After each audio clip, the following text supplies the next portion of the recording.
Hola a todos y a todas. A continuación vamos a realizar el ejercicio 11 de la serie número 3, termodinámica. La idea del ejercicio, como vamos a ir viendo, es que traten de repasar y aplicar conceptos que han visto en la parte teórica, como por ejemplo qué es la entalpía de formación estándar, qué es la entalpía de combustión estándar, cómo calcular variaciones de entalpía de una reacción a partir de las entalpías de formación de los reactivos y productos que forman parte de la misma.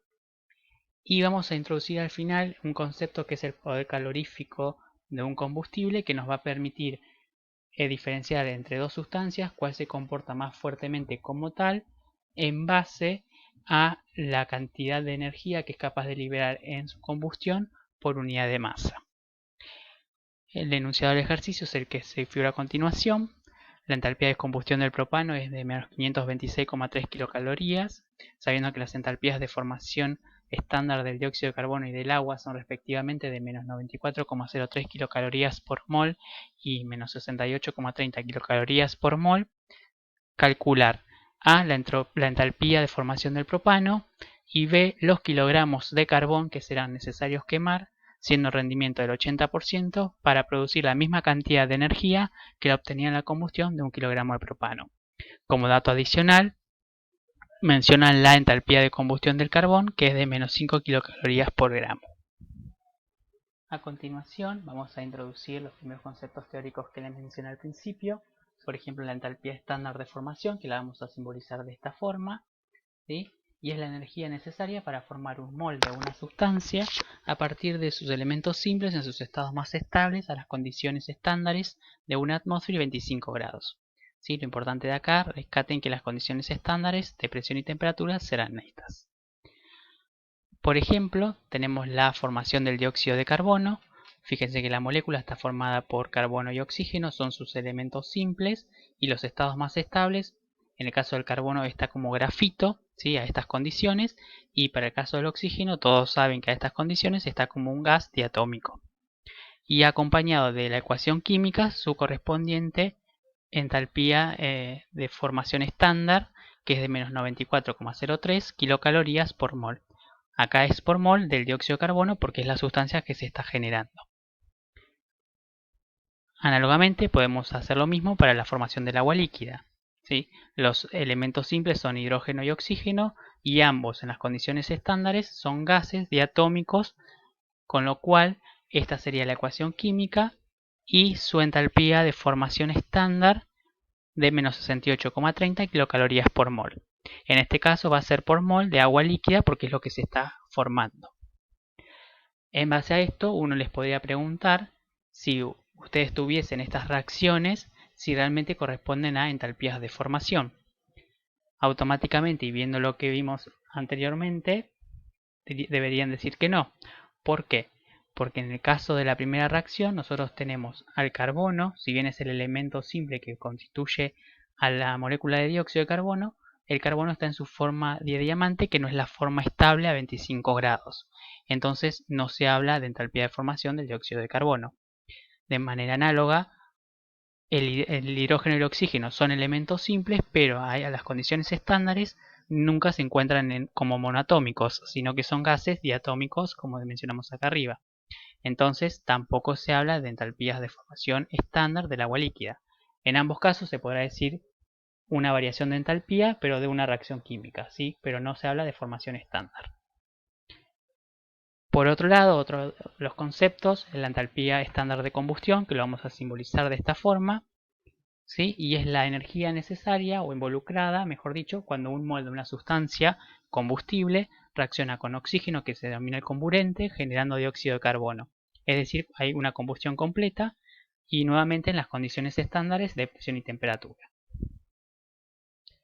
Por ejemplo, se tiene la combustión del metano, ¿sí? En este caso la sustancia combustible metano, el oxígeno comburente generando dióxido de carbono y agua líquida, ¿sí? Y su correspondiente entalpía estándar de combustión de menos 803 kilocalorías por mol. En este caso va a ser por mol, nuevamente, ¿sí? No es por mol genérico, sino que va a ser por mol de, en este caso, la sustancia que se está combustionando, es decir, por mol de metano.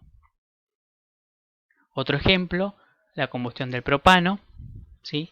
En este caso la sustancia combustible sería el propano, el comburente sigue siendo el oxígeno, generando dióxido de carbono y agua líquida. Y su correspondiente entalpía de combustión estándar, que en este caso es de menos 526,3 kilocalorías por mol.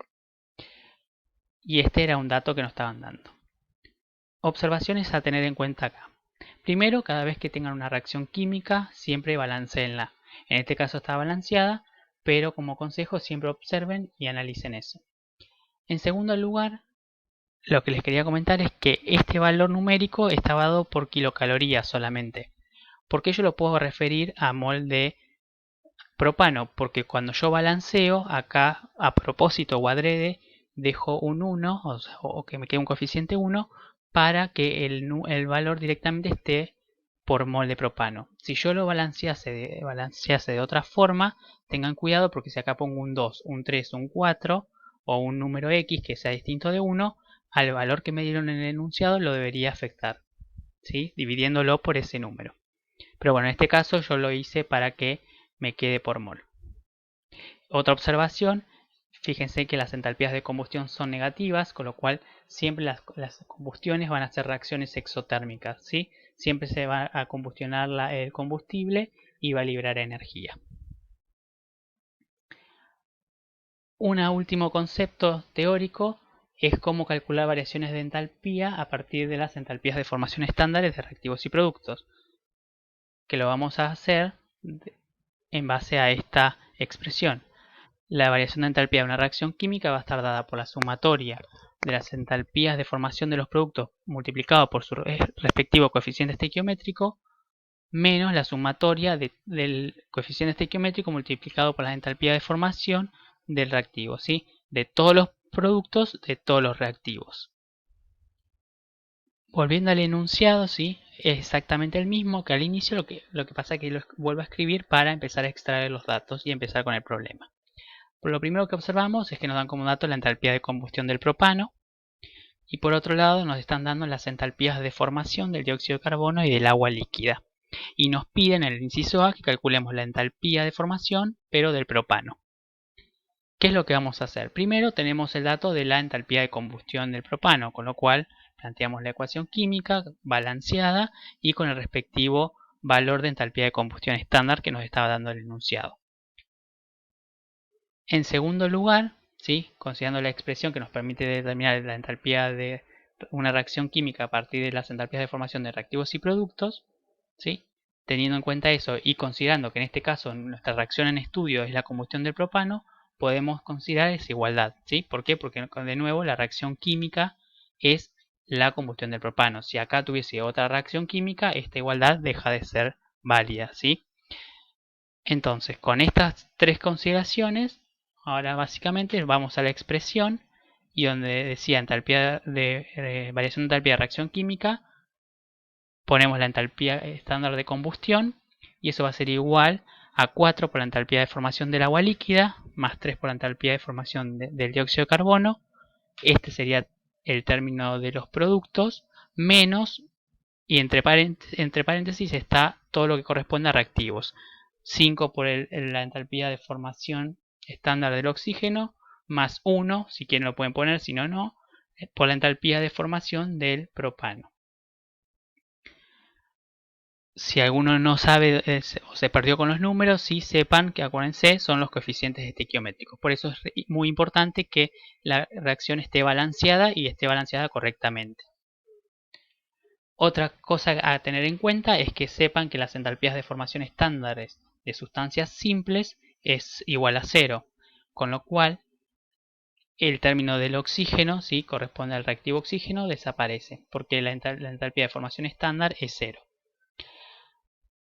Otra observación, ¿sí? Estas entalpías ustedes las tienen como datos, o sea, las da el enunciado, pero si no las tuviesen, sepan que están tabuladas en las tablas que figuran en el campus, ¿sí? Por eso siempre es recomendable que cuando hagan el ejercicio de termodinámica tengan las tablas a mano, porque a veces los datos no los tienen y los tienen que buscar en las tablas. Y bueno, entonces nuestra incógnita es obtener la entalpía de formación estándar del propano. Una observación antes de pasar a la siguiente diapositiva es que quiero que tengan en claro cuál es la diferencia entre una ecuación química y una ecuación termoquímica. Acuérdense que una ecuación química es cuando tengo los reactivos y productos y está balanceada. Esto sería la ecuación química. Cuando se acompaña con su respectiva entalpía, variación de entalpía de reacción, la ecuación se convierte en una ecuación termoquímica, ¿sí? Para que sepan discriminar entre una ecuación química y una ecuación termoquímica. Entonces, volviendo a la expresión anterior, ¿sí? Despejamos la incógnita que era la entalpía de formación del propano, ¿sí? Y reemplazamos con los datos que ya teníamos. Hagan las cuentas tranquilos, pero deberían llegar a que la entalpía de formación del propano es de menos 28,99 kilocalorías por mol. Para terminar, la parte B del ejercicio nos pedía que determinemos la cantidad en kilogramos de carbón que es necesario quemar para obtener la misma energía que la que se obtiene en la combustión de 1 kilogramo de propano. Entonces, ¿qué es lo primero que tenemos que hacer? Bueno, determinar cuál es la cantidad de energía que se libera cuando se combustiona 1 kilogramo de propano. Para eso contamos con la entalpía de combustión estándar del propano, que era uno de los datos, y pasamos el kilogramo de propano, lo llevamos a moles con la masa molar, ¿sí? Que esa la pueden determinar ustedes en base a la estructura molecular, mejor dicho, a la fórmula molecular y a la tabla periódica. Con esos dos datos, una regla de 3, ¿sí? En donde decimos, bueno, yo sé si cada 1 mol de propano se liberan 526,3 kilocalorías, si yo tengo esta cantidad de propano, esta será la cantidad de calor o energía que se va a liberar. Entonces ahora, una vez que ya determinamos eso, vemos, bueno, ¿qué pasa ahora si se combustiona ese carbón? Tenemos la entalpía de combustión estándar del carbón, entonces decimos, si cada 1 gramo de carbón se liberan 5 kilocalorías, si yo necesito que se libere esta cantidad de energía, necesito esta cantidad de carbón que combustión hace. Pero ¿qué es lo que sucede? Ojo, porque nosotros nos decían que el rendimiento era del 80%, entonces esa masa que obtuvimos es con el 80% de rendimiento. Se supone que si nuestro proceso es deficiente necesitamos más cantidad de carbón que combustione para lograr llegar a la misma energía liberada en la combustión de propano. Matemáticamente es lo que se traduce en la siguiente regla de 3. La masa que obtuvimos es con el 80%. Si tuviese un 100% de rendimiento, esta es la masa. Y efectivamente vemos que necesitamos más masa de carbón que combustione para lograr alcanzar la misma energía liberada que en lugar de propano. Lo único que falta hacer es, como nos piden en kilogramos, esta masa transformarla a kilos, ¿sí? Y esta sería la masa de carbón que necesitamos que combustione para que se obtenga esta cantidad de energía, que es la misma que se obtiene al combustionar 1 kilogramo de propano. Para finalizar, ¿sí? Como les mencionaba, vamos a comparar entre las dos sustancias y vamos a ver cuál es mejor combustible que la otra. Y para eso tenemos en cuenta el concepto de poder calorífico, que es la cantidad de energía desprendida en la reacción de combustión por unidad de masa de combustible, ¿sí? Lo que les mencionaba. En este caso teníamos que la energía liberada por mol era esta, entonces lo podemos llevar a masa, ¿sí? Dividiéndolo por su masa molar. Y este dato ya lo teníamos por unidad de masa. Entonces, si nosotros teníamos que en la combustión de 1 kilo de propano se liberaba esta cantidad, nosotros vimos que para que se libere la misma cantidad usando carbón necesitamos una masa de 2.392 gramos. ¿Qué quiere decir esto? Que si yo comparo los dos combustibles, el propano resulta ser mucho mejor que este, porque para liberar la misma cantidad de energía requiero de menos masa. Y esa sería la conclusión de cuál de los dos es mejor combustible, ¿sí? El que libere mayor energía por unidad de masa siempre va a ser mejor combustible frente al otro. Bueno, hasta acá es el ejercicio, espero que se haya entendido. Y bueno, cualquier duda, no duden en realizarla. Muchas gracias, saludos.